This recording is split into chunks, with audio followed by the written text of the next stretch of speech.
तो last class में total fetal development के बारे में पढ़ लिया था। टोटल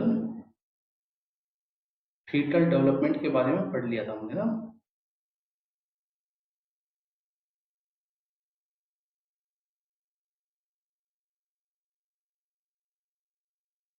टोटल फीटल डेवलपमेंट के बारे में हम लोगों ने पढ़ लिया था।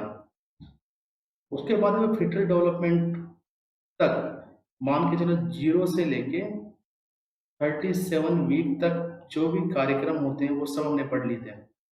अब 37 वीक के बाद क्या होता है, देखो 37 वीक के बाद में क्या होता है।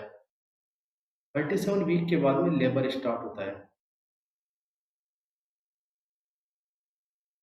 अभी लेबर किसे कहते हैं, क्यों होता है, आखिर क्या क्या इसकी स्टेज होती है, वो सारी चीजें हम इस क्लास में पढ़ेंगे। बहुत इंपॉर्टेंट टॉपिक है आप एग्जाम के लिए, very very important for exam view. Labour नाम तो छोटा सा है देखो लेबर, लेकिन ये एक पूरी प्रोसेस है। It is a process of expulsion of consume product. Consume product का मतलब हुआ कंसेप्शन के द्वारा जो प्रोडक्ट बना था, इंटरकोर्स के द्वारा जो प्रोडक्ट बना था, इंटरकोर्स सेक्सुअल इंटरकोर्स के द्वारा जो प्रोडक्ट बना था। प्रोडक्ट कौन था, फीटस था। वो प्रोडक्ट कौन था, फीटस। तो फीटस के बाहर निकलने तक, एक्सपल्सन तक जितने भी इवेंट होते हैं, जितने सारे इवेंट होते हैं, वो सब किस में आते हैं, लेबर के अंदर। आगे बात समझ में। एक प्रोसेस है फीटस के बाहर निकलने की, तो उस पूरी की पूरी प्रोसेस को हम क्या बोलते हैं, लेबर बोलते हैं। जो जितने भी इवेंट के अंदर, जितने भी इवेंट उस प्रोसेस के अंदर होते हैं, वो सारे इवेंट ऑफ लेबर कहलाते हैं। आई बात समझ में। तो हम यहाँ पर देखो क्या क्या पढ़ेंगे। सबसे पहली चीज कि लेबर का कारण पढ़ेंगे, कॉजेज ऑफ लेबर, सबसे पहले ये चीज पढ़ेंगे। उसके बाद पढ़ेंगे स्टेज ऑफ लेबर, कि कितनी स्टेज होती है लेबर की। उसके बाद पढ़ेंगे इवेंट ऑफ लेबर, और उसके बाद पढ़ेंगे मैनेजमेंट ऑफ लेबर।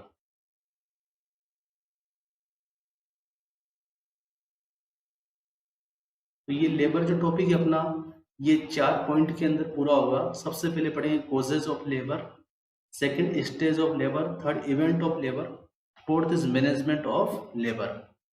सबसे पहले बात करते हैं हम कॉजेज ऑफ लेबर की, कि आखिर लेबर क्यों होता है। कॉजेज ऑफ लेबर देखो, एट 37 वीक, मतलब 37 वीक का मतलब टर्म पर, एट टर्म, टर्म पर क्या होता है देखो, हाइपोथैलेमस, हाइपोथैलेमस जो है, हाइपोथैलेमस मदर का जो हाइपोथैलेमस है वो निकालता है CRH, मतलब कोर्टिकोट्रोफिन रिलीजिंग हार्मोन, रिलीजिंग हार्मोन, जिसकी वजह से क्या निकलता है देखो, एंटीरियर पिट्यूटरी ग्लैंड से, जिसकी वजह से जितने भी हाइपोथैलेमस के हार्मोन होते हैं कहाँ आते हैं, एंटीरियर पिट्यूटरी ग्लैंड में। एंटीरियर पिट्यूटरी ग्लैंड से CRH की वजह से निकलता है ACTH, एडेनोकोर्टिकोट्रोपिन हार्मोन, एडेनोकोर्टिकोट्रोपिन हार्मोन। और एडेनोकोर्टिकोट्रोपिन हार्मोन कहाँ पर देखो एक्शन करता है, एडिनल कोटेक्स पे, एक्शन ऑन एडिनल कोटेक्स, ये सबको पता होना चाहिए। एक्शन ऑन एड्रिनल कोटेक्स, ये ग्लैंड है जो कि किडनी के ऊपर पाई जाती है। जिसको एड्रिनल ग्लैंड कहते हैं, उसके दो पार्ट होते हैं, मेडुला और कोर्टेक्स। तो ये एसीटीएच कहाँ पर काम करता है? एड्रिनल ग्लैंड के कोर्टेक्स वाले पार्ट पर। और एड्रिनल कोर्टेक्स से स्टेरॉयडल हार्मोन निकलते हैं, ग्लूकोकोर्टिकॉइड्स निकलता है, ग्लूकोकोर्टिकॉइड्स, जिसके अंदर कोर्टिसोल, मोस्टली जो निकलते हैं वो कोर्टिसोल और कोर्टिसोल निकलते हैं। ये कोर्टिसोल और कोर्टिसोल क्या करते हैं? देखो, ये एग्जाम्पल है ग्लूकोकोर्टिकॉइड्स के, और इसको स्टेरॉइड भी बोलते हैं हम लोग। ग्लूकोकोर्टिकॉइड्स को क्या बोलते हैं? Steroid hormone. ये स्टेरॉइड क्या करता है? देखो, प्लेसेंटा से एक्शन किस पे करता है? प्लेसेंटा पे, प्लेसेंटा। और करता क्या है? देखो, एस्ट्रोजन को तो बढ़ा देता है और साथ में प्रोजेस्टेरोन को कम कर देता है। अब जैसे प्रोजेस्टेरोन कम हो जाता है, देखो प्रोजेस्टेरोन का बहुत बड़ा रोल है प्रेगनेंसी में। क्या रोल है? देखो मैं तुम्हें लिखवा देता हूँ, बहुत इंपॉर्टेंट चीज है। प्रोजेस्टेरोन का बहुत बड़ा रोल है प्रेगनेंसी को मेंटेन करने में। जब तक प्रोजेस्टेरोन बना हुआ है एक इक्वल लेवल में, बढ़ा हुआ है प्रोजेस्टेरोन, ये क्या करेगा? प्रेगनेंसी को मेंटेन करेगा। इस तरीके से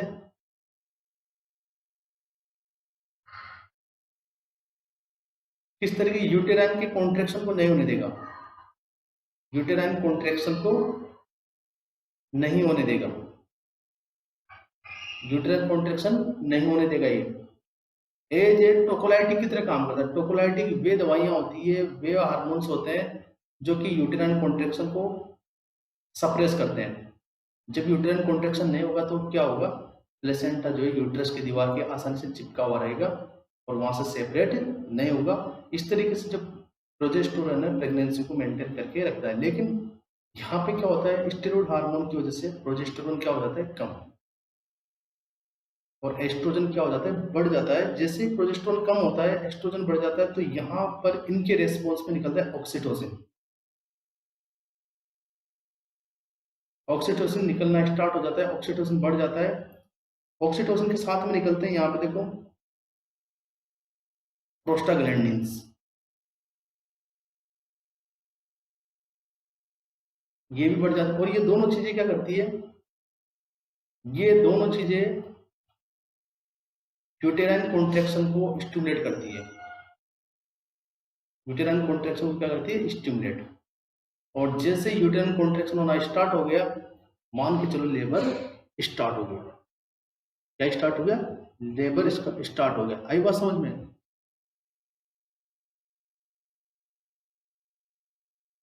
एस्ट्रोजन बढ़ा, ऑक्सीटोसिन भी बढ़ा। देखो दोनों एक दूसरे के साथ हैं, इसको पॉजिटिव फीडबैक बोलते हैं, पॉजिटिव फीडबैक। एस्ट्रोजन बढ़ा तो ऑक्सीटोसिन भी बढ़ा ना, पॉजिटिव फीडबैक रिफ्लेक्स, या फर्ग्यूसन रिफ्लेक्स भी बोलते हैं इसको।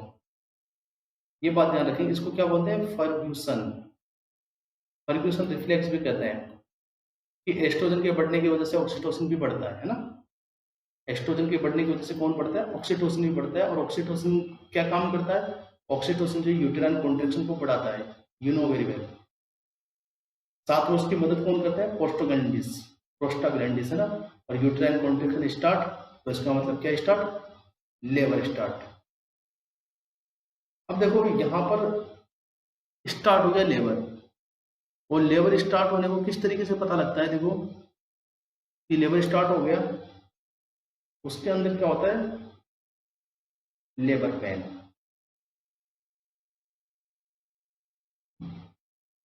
अब जो ये जो पेन है, दो टाइप के होते हैं लेबर पेन, यहाँ पे ध्यान रखेंगे। एक तो वो लेबर पेन जिसके अंदर जो है डायलेशन नहीं होता, एक वो लेबर पेन जिसमें डायलेशन होता है। तो लेबर पेन दो टाइप के होते हैं, ध्यान रखेंगे। एक तो आपके पास है फॉल्स लेबर पेन,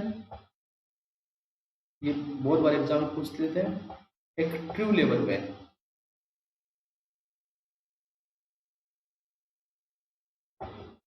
अब क्या डिफरेंस होता है दोनों के अंदर? देखो फॉल्स लेबर पेन में और ट्रू लेबर पेन में।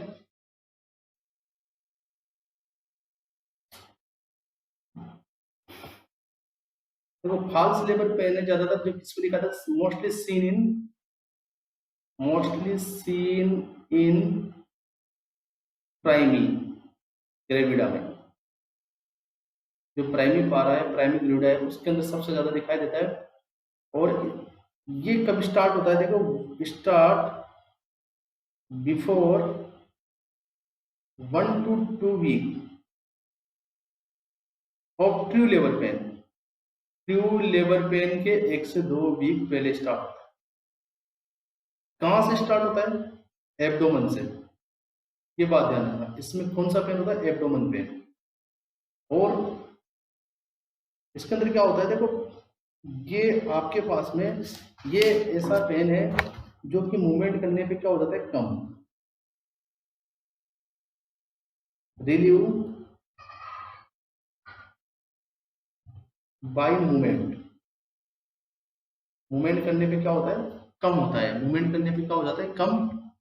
और इसके अंदर जो है किसी तरह का कोई डायलेशन नहीं होता। No cervix dilation. अगली बात समझ में? ये होता है फाल्स लेबर पेन। फाल्स का मतलब इसके अंदर किसी तरह का कोई डायलेशन नहीं होता। ट्रू लेबर पेन का मतलब है, ये देखो, स्टार्ट होता है, start of first stage of labour. Labour की फर्स्ट स्टेज में स्टार्ट होता है ये। और कहां से? बैकएक, मतलब कमर दर्द से। बैकएक से स्टार्ट होगा। और इसके अंदर क्या होगा? देखो, ये पेन बढ़ता जाएगा। Increasing pain, increasing pain. Movement करने से क्या होगा? बढ़ेगा। विथ मूवमेंट, जितना मूवमेंट करेंगे पेन बढ़ता जाएगा। और यहाँ पर सर्विक्स भी क्या होती है? सर्विक्स का डायलेशन होता है। ये बात ध्यान रखेंगे। तो इसको बोलते हैं ट्रू लेबर पेन, जिसके अंदर सर्विक्स डायलेट होती है। जिसके अंदर सर्विक्स डायलेट होती है, ये पीछे कमर से स्टार्ट होता है। जबकि फाल्स लेबर पेन जो है एब्डोमेन से स्टार्ट होता है। कहाँ से? एब्डोमेन से। और ये जो ट्रू लेबर पेन है, इसमें 100% होता है। 100%। अभी 100 क्या होता है? देखो, 100 का मतलब होता है mucus plus blood. Mucus plus blood आना स्टार्ट हो जाता है इसमें ना। म्यूकस प्लस ब्लड है ना। जबकि उसके अंदर 100 एब्सेंट होता है फाल्स लेबर पेन में। 100 एब्सेंट। क्लियर माइंड के अंदर? और ये सब किसकी वजह से होता है? कॉन्ट्रेक्शन की वजह से, यूटेराइन कॉन्ट्रेक्शन की वजह से ना। एक बात ध्यान रखेंगे, देख पूछ सकते हैं एग्जाम के अंदर, जो यूटेराइन कॉन्ट्रेक्शन सबसे पहले स्टार्ट होता है वो कहां से होता है?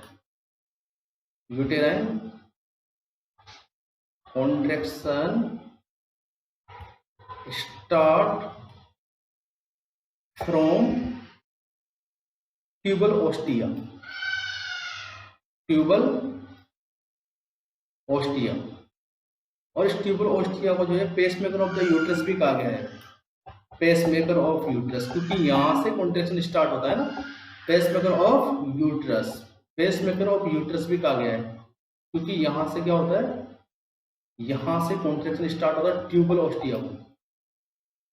ध्यान रखेंगे, ट्यूबल ओस्टिया को जो है पेसमेकर ऑफ द यूट्रस भी कहा गया है, क्योंकि यहां से कॉन्ट्रेक्शन स्टार्ट होता है। फर्स्ट कॉन्ट्रेक्शन यही से स्टार्ट होता है। फर्स्ट यूटेराइन कॉन्ट्रेक्शन कहां से स्टार्ट होता है? ट्यूबल ओस्टिया से। First uterine contraction start from tubal ostia से। अगली बात समझ में? तो आप लोगों ने देखो, यहाँ पे कोजेज ऑफ द लेबर पढ़ा, उसमें पेन, दोनों पेन के बारे में पढ़ा कि दोनों पेन को डिफ्रेंशिएट किया आपने। ट्रू लेबर पेन किसे कहेंगे? फॉल्स लेबर पेन किसे कहेंगे आप लोग? अब नेक्स्ट हमारे पास में stage of labour. Stages of labour. Stages of labour. सबसे पहले यहाँ पे 4 स्टेज होती है, ध्यान रखेंगे। 4 स्टेज में डिवाइड किया गया है लेबर को। First, second, third and fourth. अगली बात समझ में? सबसे पहले फर्स्ट स्टेज की बात करते हैं। देखो क्या होती है फर्स्ट स्टेज, 4 स्टेज में डिवाइड किया गया है लेबर को। वन बाय वन एक एक स्टेज के बारे में हम लोग पढ़ेंगे। सबसे पहले बात करते हैं फर्स्ट स्टेज की। फर्स्ट स्टेज ऑफ लेबर,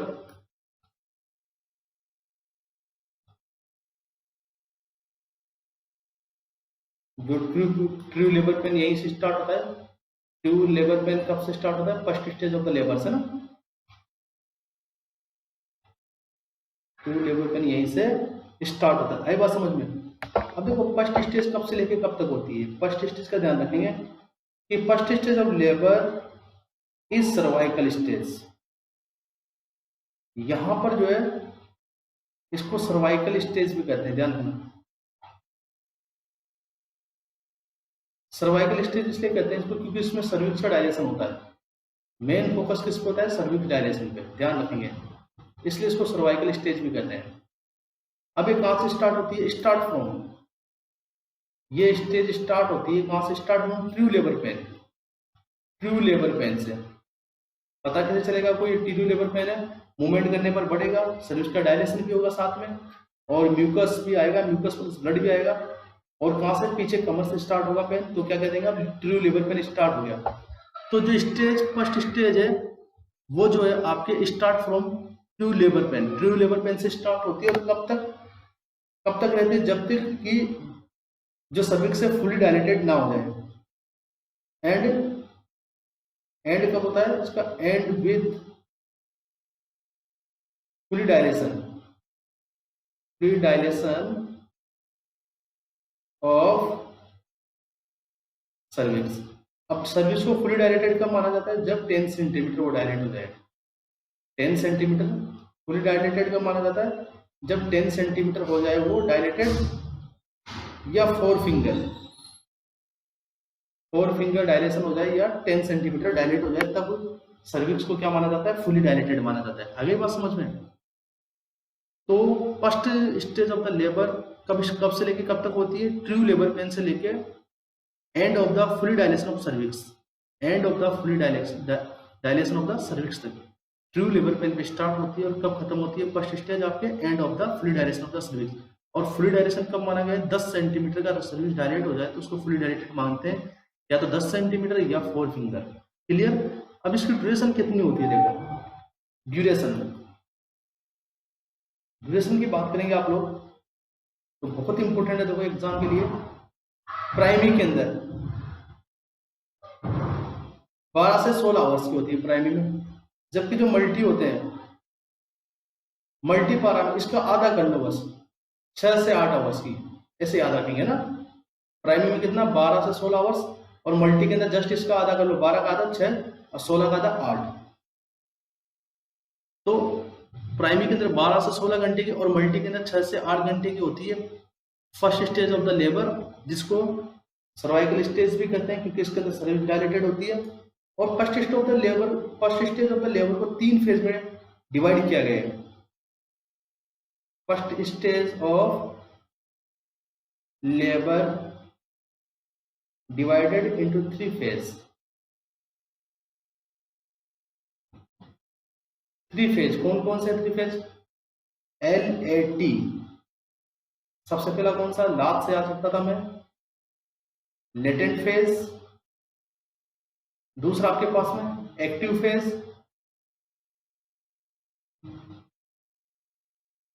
और तीसरा आपके पास में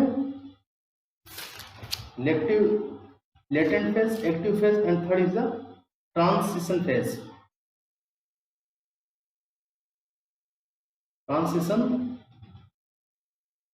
फेज। सबसे पहले बात करता हूं लेटेंट फेज की। आखिर लेटेंट फेज में क्या होता है? देखो सबसे पहले आपके पास में लेटेंट फेज है। लेटेंट फेज में क्या होता है? देखो जो सर्विक्स का डायलेशन होता है 1 से 4 सेंटीमीटर सर्विक्स डायलेटेड हो जाती है। 1 से 4 सेंटीमीटर सर्विक्स डायलेटेड हो जाती है। दूसरी चीज और क्या होता है इसके अंदर? जो यूटेराइन कॉन्ट्रैक्शन होता है, बहुत इंपॉर्टेंट कॉन्ट्रैक्शन होता है, यूटेराइन कॉन्ट्रैक्शन होता है, वो रिपीटेड होता है, रिपीटेड, रिपीटेड एवरी, बहुत इंपॉर्टेंट बात है, एवरी 15 to 13 मिनट, 15 से 30 मिनट के अंदर बार बार रिपीट होता है यूट्राइन कॉन्ट्रेक्शन। और 15 से 30 मिनट बाद कॉन्ट्रेक्शन होता है तो कितनी देर तक रहता है, ये भी बहुत इंपॉर्टेंट बात है।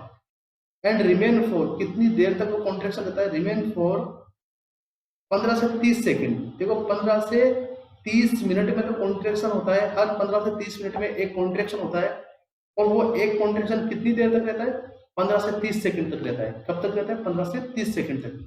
अगर मदर की कंडीशन इसमें देखें, इस लेटेंट फेज में अगर मदर की कंडीशन देखें तो मदर जो है टॉकेटिव होती है,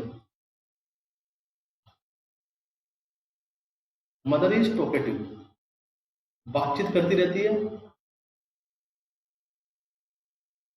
मदर जो है बातचीत करती रहती है, इसके अंदर है ना, बोलती रहती है।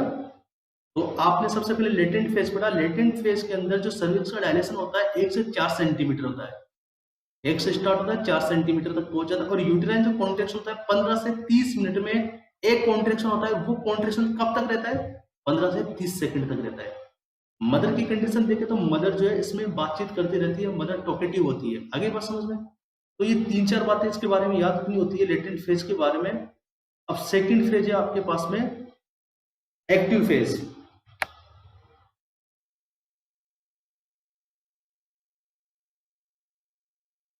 एक्टिव फेज, एक्टिव फेज देखो क्या होता है इसके अंदर। अब सर्विक्स के डायलेशन की बात करें तो इसके अंदर 5 से लेकर 7 सेंटीमीटर, 5 से 7 सेंटीमीटर मतलब 5, 6, 7 है ना, सेंटीमीटर तक सर्विक्स डायलेट हो जाती है। सर्विक्स डायलेशन 7 सेंटीमीटर तक सर्विक्स डायलेटेड हो जाती है, 5 से 7 सेंटीमीटर। 1 से 4 सेंटीमीटर किसमें, लेटेंट फेज में, 5 से 7 किसमें, आपके एक्टिव फेज। सबसे ज्यादा सर्विक्स जो डायलेटेड होती है इसी फेज में होती है, सबसे ज्यादा। और ये यूटेराइन कॉन्ट्रैक्शन होते हैं, uterine contraction repeat every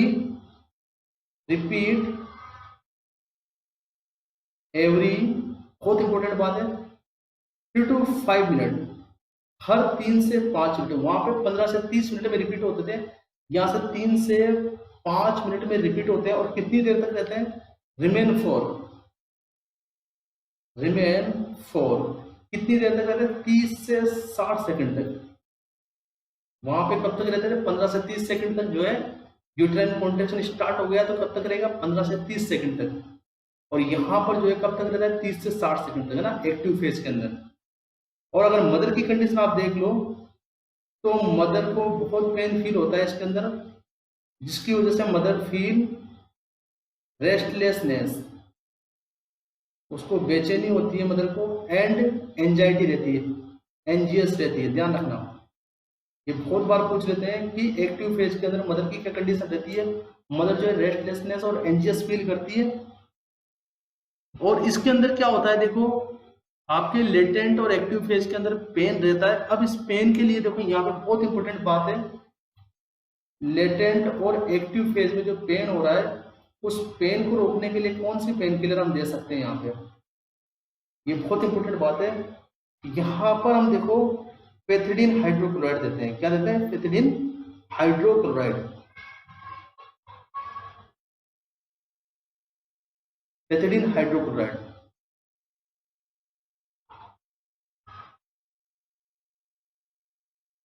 hydrochloride कितनी mg दे सकते हैं, 50 से 100 mg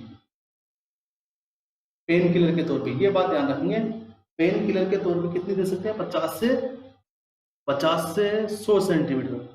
ध्यान रखना, आफ्टर 8 सेंटीमीटर डायलेशन के बाद हम इसको नहीं दे सकते, क्योंकि ये 8 सेंटीमीटर डायलेशन के बाद जो है आपके फीटल डिस्ट्रेस को कॉज कर सकती है। ध्यान रखेंगे, आफ्टर 8 सेंटीमीटर डायलेशन। क्यों, लेटेंट और एक्टिव फेज में हम इसको दे सकते हैं, ट्रांसिशन फेज में नहीं दे सकते हैं। After 8 centimetre dilation of cervix do not give, नहीं देना है। क्योंकि क्या कर सकती है, फीटल डिस्ट्रेस कर सकती है, फीटस को डिस्ट्रेस में डाल सकती है, इसलिए जो है जब तक ये लेटेंट और एक्टिव फेज चल रहा है तब तक हम पैथिडीन हाइड्रोक्लोराइड दे सकते हैं, उसके बाद हम लोग नहीं दे सकते। तो आपके पास में जो है फर्स्ट स्टेज के 2 फेज हो गए, latent phase and active phase. तीसरा फेज है transition phase. Transition phase, transition phase के अंदर देखो क्या होता है, देखो तीसरा जो फेज है ट्रांसिशन फेज,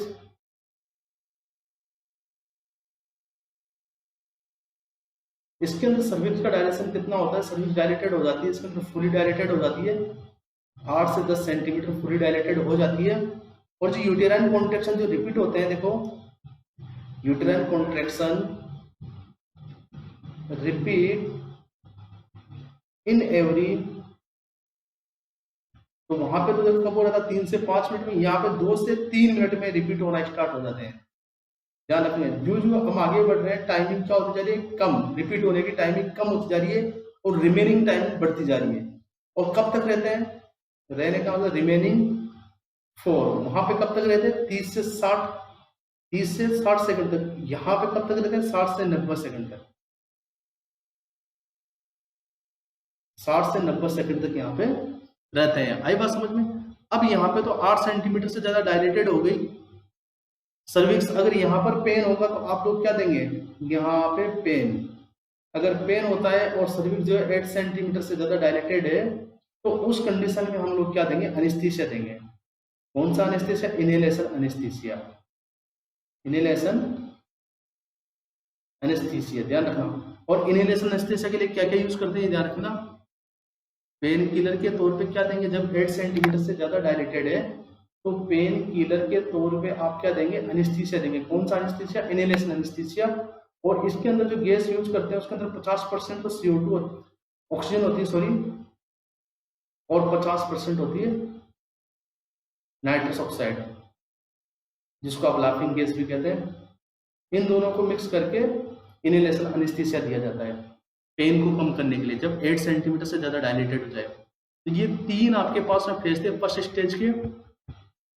तो अलग अलग टाइम पे अलग अलग जो है डायलेशन होता है, लेकिन जो आपसे पूछा जाए कि आइडियल कॉन्ट्रैक्शन कितना होता है, तो आइडियल कॉन्ट्रैक्शन अलग अलग टाइम पे अलग अलग कॉन्ट्रैक्शन होता है, लेकिन आइडियल कॉन्ट्रैक्शन पूछा जाए कि हम फेज की बात नहीं करते, डायरेक्टली बताओ कि आइडियल कॉन्ट्रैक्शन कितना होता है, तो आप लोग बताएंगे 3 कॉन्ट्रैक्शन इन 10 मिनट, हर 10 मिनट में 3 कॉन्ट्रैक्शन होना चाहिए, 3 कॉन्ट्रैक्शन इन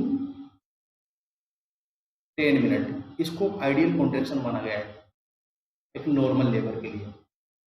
क्लियर। और अगर 6 कॉन्ट्रैक्शन होते हैं इन 10 मिनट में तो ये माना जाता है हाइपर स्टिमुलेशन।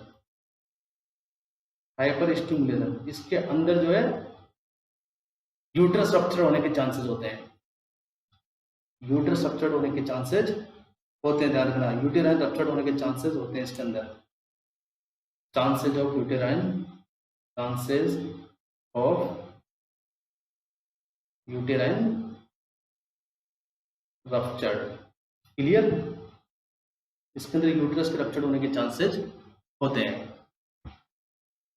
एक बात यहाँ पे पूछ सकते हैं आपसे कि थर्ड स्टेज ऑफ लेबर के अंदर जो मदर होती है उसकी क्या कंडीशन रहती है, जैसे सॉरी थर्ड फेज के अंदर, फर्स्ट फेज लेटेंट फेज में क्या होती है, टोकेटिव होती है, उसके बाद एक्टिव फेज में क्या होती है, एक्टिव फेज में रेस्टलेसनेस एंड एंजियस होती है, उसके बाद ट्रांजिशनल फेज में किस तरीके की कंडीशन होती है मदर की, तो mother feel out of control urination and defecation, जो है मदर जो है बेड पर ही यूरिनेशन कर देती है, बेड पर ही क्या करती है, डिफिकेशन कर देती है।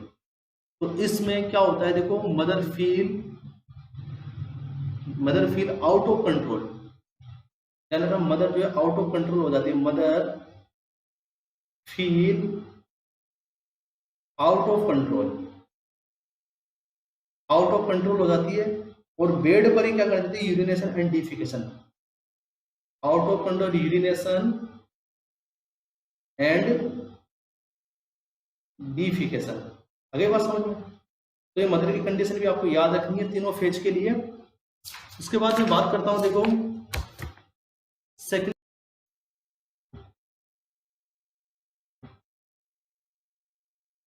सेकंड स्टेज ऑफ लेबर की। लेकिन उसको बहुत शुरू करने से पहले हम आपको बता दें कि अगर फर्स्ट स्टेज ऑफ लेबर के अंदर जो आइडियल कॉन्ट्रैक्शन 3 कॉन्ट्रैक्शन पर 10 मिनट नहीं आ रहे हैं, अगर आइडियल कॉन्ट्रैक्शन नहीं आते हैं फर्स्ट स्टेज में, आइडियल कॉन्ट्रैक्शन नहीं आ रहे हैं, आइडियल कॉन्ट्रैक्शन कितने होते हैं 3 कॉन्ट्रैक्शन इन 10 मिनट, आइडियल कॉन्ट्रैक्शन नहीं आ रहे हैं तो हम लोग क्या करते हैं, देन ऑक्सीटोसिन यूज किया जाता है। कैसे? 500 ml NS के अंदर 1 यूनिट ऑक्सीटोसिन यूज करते हैं। आई बात समझ में? ऑक्सीटोसिन किस लिए दिया जाता है? यूट्राइन कॉन्ट्रैक्शन को बढ़ाने के लिए। और किस हिसाब से चलाते हैं? 16 मिली यूनिट पर मिनट के हिसाब से, 16 मिली यूनिट पर मिनट के हिसाब से। कहने का मतलब 160 ड्रॉप पर मिनट के हिसाब से, 60 ड्रॉप पर मिनट के हिसाब से चलाया जाता है। आई बात समझ में? नेक्स्ट आपके पास में है second stage of labour.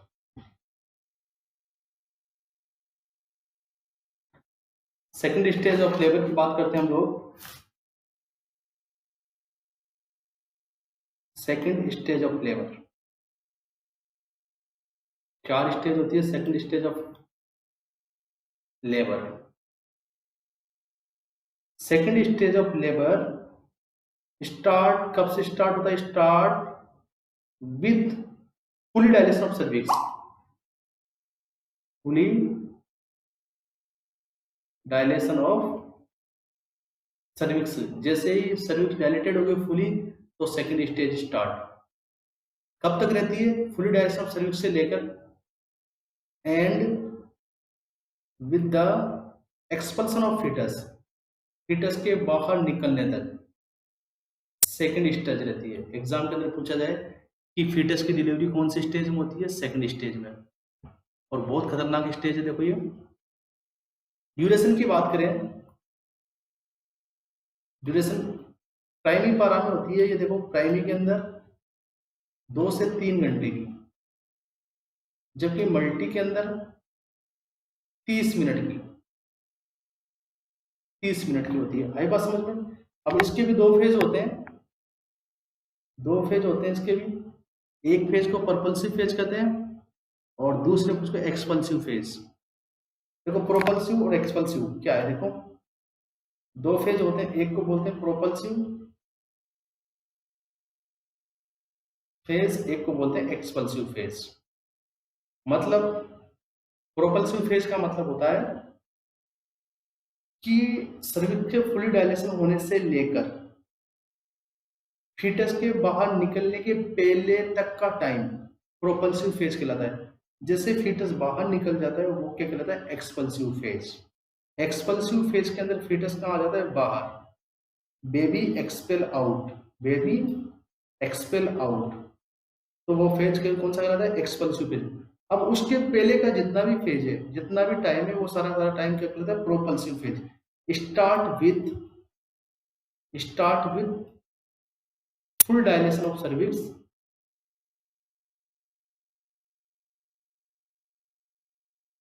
Dilation of cervix, cervix के फुल डायलेशन से लेकर फीटल हेड पेल्विक जो है कहाँ पहुंच जाए? फीटल हेड जो है,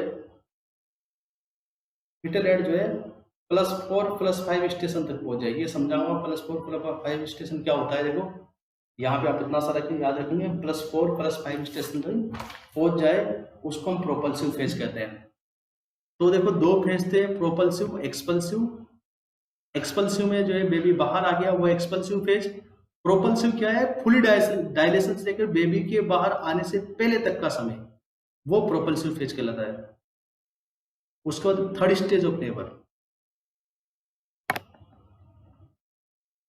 तीसरा थर्ड स्टेज ऑफ लेबर। अब देखो ये कहाँ से स्टार्ट होती है, कहाँ पे खत्म होती है। तो एक्सपल्सन ऑफ बेबी, बेबी बाहर निकलने के बाद से लेकर आफ्टर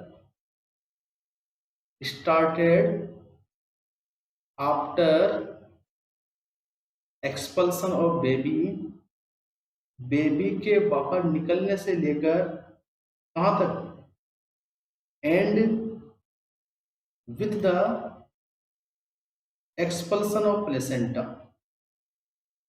प्लेसेंटा के बाहर निकलने तक का जो टाइम पीरियड है वो पूरा का पूरा क्या कहलाता है, third stage of labour. Baby बाहर आ गया, अब उस टाइम से लेकर प्लेसेंटा के बाहर आने तक का जो टाइम है वो थर्ड स्टेज ऑफ लेबर कहलाता है। इसकी ड्यूरेशन की बात करें हम लोग, तो प्राइमरी के अंदर इसकी जो ड्यूरेशन होती है ध्यान रखेंगे 15 से 20 मिनट, और मल्टी के अंदर जो इसकी ड्यूरेशन होती है मल्टी पारा या मल्टी ग्रेविडा में, उसमें भी ज़्यादा 15 से 20 मिनट, कोई चेंजेस नहीं है। देखो ज़्यादा अब होता क्या है, देखो इसके अंदर क्या होती है, 3 स्टेप होती है, 3 स्टेप। सबसे पहले स्टेप में क्या होता है, प्लेसेंटा का सेपरेशन। दूसरी स्टेप में क्या होता है, प्लेसेंटा का नीचे लटकना, डिसेंट। और तीसरी स्टेज में क्या होता है, expulsion of the placenta, placenta का बाहर निकल जाना। सबसे पहला देखो 3 स्टेप में डिवाइड किया गया। सबसे पहली जो स्टेप है प्लेसेंटा सेपरेशन, प्लेसेंटा सेपरेशन।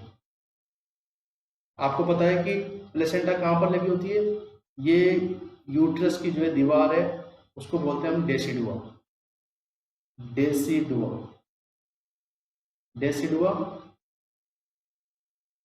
और डेसिडुआ पे लगी होती है प्लेसेंटा। तो ये जो है फर्स्ट स्टेप है जो प्लेसेंटा के सेपरेशन से स्टार्ट होती है। ये आपके अम्बिलिकल कोड है, और फीटस कहाँ आ गया, बाहर आ गया, फीटस कहाँ गया, बाहर। यहाँ से ये सेपरेशन होना स्टार्ट होती है और पूरी सेपरेट हो जाती है। तो 2 तरीके से ये सेपरेट होती है, ध्यान रखना। प्लेसेंटा का सेपरेशन 2 तरीके से, या तो मिडिल से स्टार्ट होगी, मिडिल से सेपरेट होगी, या फिर कॉर्नर से सेपरेट होगी, दोनों कॉर्नर से। तो अगर मिडिल से स्टार्ट होती है, सेंटर पोर्शन से स्टार्ट होती है, तो इसको बोलते हैं स्कुल्टस मैनुअल या मैकेनिज्म, स्कुल्टस मैनुअल या मैकेनिज्म, स्कुल्टस मैकेनिज्म। स्कुल्टस मैकेनिज्म क्या होता है, देखो स्कुल्टस मैकेनिज्म क्या होता है, इसके अंदर जो प्लेसेंटा का सेपरेशन होता है सेंट्रल से होता है। प्लेसेंटा सेपरेशन कहाँ से स्टार्ट होता है, सेंट्रल पार्ट से। सेंट्रल का मतलब बीच से, यहां से। आई बात समझ में। जबकि पेरिफेरल से या फिर किनारे से अगर स्टार्ट होता है तो इसको बोलते हैं मैथ्यू डंकन मैकेनिज्म। मैथ्यू, बहुत इंपॉर्टेंट वर्ड है, मैथ्यू डंकन मैकेनिज्म। ये प्लेसेंटा सेपरेशन का मैकेनिज्म है। इसमें होता क्या है, जो प्लेसेंटा है पेरिफेरल से स्टार्ट होती है सेपरेट होना। Placenta separate from peripheral, corner से सेपरेट होना पहले स्टार्ट होती है, फ्रॉम पेरिफेरल। और ये वाला मैथ्यू डंकन मैकेनिज्म है, ये मोस्ट कॉमन है, सबसे ज्यादा यही होता है। इसी तरीके से होता है separation, most common separation of placenta. सबसे ज्यादा जो प्लेसेंटा सेपरेट होती है मैथ्यू डंकन मैकेनिज्म से होती है। पहले पेरिफेरल पार्ट जो है सेपरेट होता है, उसके बाद सेंट्रल से सेपरेट होती है ना। जबकि स्कल्टस मैकेनिज्म में क्या होता है, प्लेसेंटा पहले सेंट्रल से सेपरेट होना स्टार्ट होती है। ये बहुत कम फीमेल्स के अंदर दिखाई देता है, ज्यादातर फीमेल्स के अंदर क्या दिखाई देता है, मैथ्यू डंकन मैकेनिज्म दिखाई देता है। आगे बात समझ में। नेक्स्ट हमारे पास में डिसेंट। पहले क्या होगा, सेपरेशन, इसको 3 फेज में डिवाइड किया गया, 3 स्टेप में। दूसरी स्टेप है डिसेंट। डिसेंट का मतलब होता है कि जो प्लेसेंटा है उसका नीचे की तरफ आना, towards the vagina, placenta towards the vagina, towards the vagina. कैसे पता लगेगा, अम्बिलिकल कोड की लंबाई बढ़ने लगेगी, अम्बिलिकल कोड बाहर आने लगेगा ज्यादा। और तीसरी स्टेप में क्या होगा, एक्सपल्सन ऑफ प्लेसेंटा। प्लेसेंटा क्या आ जाएगी, बाहर आ जाएगी। अगली बात समझ में, प्लेसेंटा कहाँ आ जाएगी, बाहर आ जाएगी। क्लियर माइंड के अंदर। अब थोड़ा सा ध्यान रखिए, देखो कुछ इंडिकेशन हमें याद रखना पड़ता है कि इंडिकेशन ऑफ प्लेसेंटा सेपरेशन, उसके बारे में याद रखना पड़ता है हम लोगों को।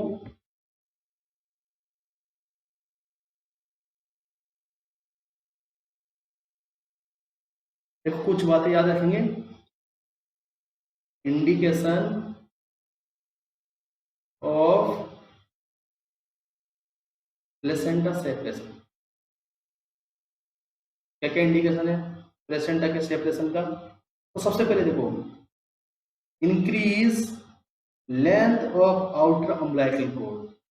जैसे प्लेसेंटा सेपरेट होगी, जो बाहर जो अम्बिलिकल कॉर्ड लटका हुआ है उसकी लंबाई में क्या हो जाएगी, वृद्धि हो जाएगी। Increase length of outer umbilical cord. ये किसको शो करता है, प्लेसेंटा जो है सेपरेट हो रही है और एकदम से जो ब्लड आता है, सडन गस का मतलब बहुत सारा ब्लड एक साथ, गस ऑफ ब्लड, बहुत सारा ब्लड एक साथ बाहर आता है, तो ये भी किसको इंडिकेट करता है कि जो प्लेसेंटा सेपरेट हो गई। आई बात समझ में? और अगर प्लेसेंटा 30 मिनट तक भी सेपरेट नहीं होती है, मोर देन 30 मिनट, 30 मिनट से भी ज्यादा हुए लेकिन प्लेसेंटा क्या हुई, सेपरेट नहीं हुई, 30 मिनट से ज्यादा हुए प्लेसेंटा अभी भी सेपरेट नहीं हुई, स्टील 30 मिनट में भी प्लेसेंटा बाहर नहीं आई, placenta not expel out, placenta not expel out, ये एक तरह का कॉम्प्लिकेशन है। This is complication. और इस कॉम्प्लिकेशन को हम क्या बोलते हैं, 30 मिनट से ज्यादा टाइम हो गया लेकिन प्लेसेंटा बाहर नहीं आया, तो इस कॉम्प्लिकेशन को बोलते हैं रिटेंड प्लेसेंटा। रिटेंड प्लेसेंटा, इसको क्या बोलते हैं, रिटेंड प्लेसेंटा। यही बात समझ में? 30 मिनट का ज्यादा समय हो गया लेकिन फिर भी प्लेसेंटा बाहर नहीं आती, तो उसको बोलते हैं रिटेंड प्लेसेंटा। क्लियर? अब बात करते हैं फोर्थ स्टेज ऑफ लेबर की। चौथी स्टेज, फोर्थ लास्ट स्टेज है ना of labour. Fourth stage of labour में क्या है, देखो इसको हम ऑब्जर्वेशन स्टेज भी कहते हैं, ऑब्जर्वेशन स्टेज, ध्यान रखना फोर्थ स्टेज को। और ये कितने घंटे की होती है, 1 से लेकर 4 घंटे की। प्लेसेंटा के निकलने के शुरुआत से लेकर 4 घंटे तक की स्टेज होती है। डिलीवरी के 1 से 4 घंटे की जो स्टेज होती है उसको ऑब्जर्वेशन स्टेज या फोर्थ स्टेज कहते हैं। इसमें क्या करते हैं, recording vital sign, vital sign को रिकॉर्ड करते हैं हम लोग, क्योंकि पीपीएच की वजह से जो पल्स रेट बढ़ जाता है और बीपी कम हो जाता है, तो उसको रिकॉर्ड करना जरूरी है। नहीं तो जो मदर है वो किस में जा सकती है, शॉक की कंडीशन में। रिकॉर्डिंग ऑफ वाइटल साइन, इसमें वाइटल साइन जो है रिकॉर्ड किए जाते हैं एवरी हाफ आवर्स, हर आधे घंटे में। आई बात समझ में?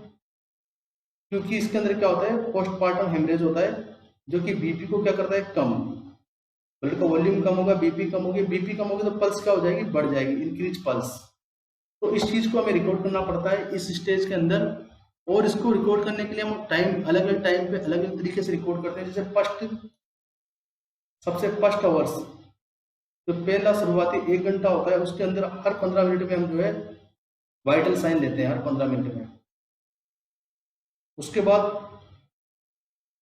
जो 4 घंटे, 4 आवर्स, 4 घंटे तक हर आधे घंटे में, एवरी हाफ आवर्स। और उसके बाद 4 घंटे के बाद, आफ्टर 4 आवर्स, जब ये खत्म हो जाती है स्टेज, तो हम लोग देते हैं 2 घंटे में, 2 घंटे का sorry 2 time in a day, एक दिन में 2 बार बस वाइटल साइन ले रहे हैं।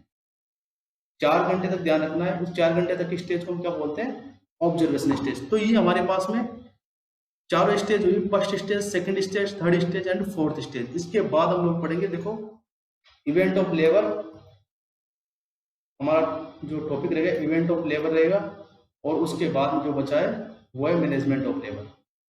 नेक्स्ट क्लास में हम लोग पढ़ेंगे मैनेजमेंट ऑफ लेबर। क्लियर? तो ध्यान से पढ़ा, बहुत इंपॉर्टेंट टॉपिक है ये, और इससे आगे पढ़ेंगे तो ये वापस काम आएगी चीज़ें।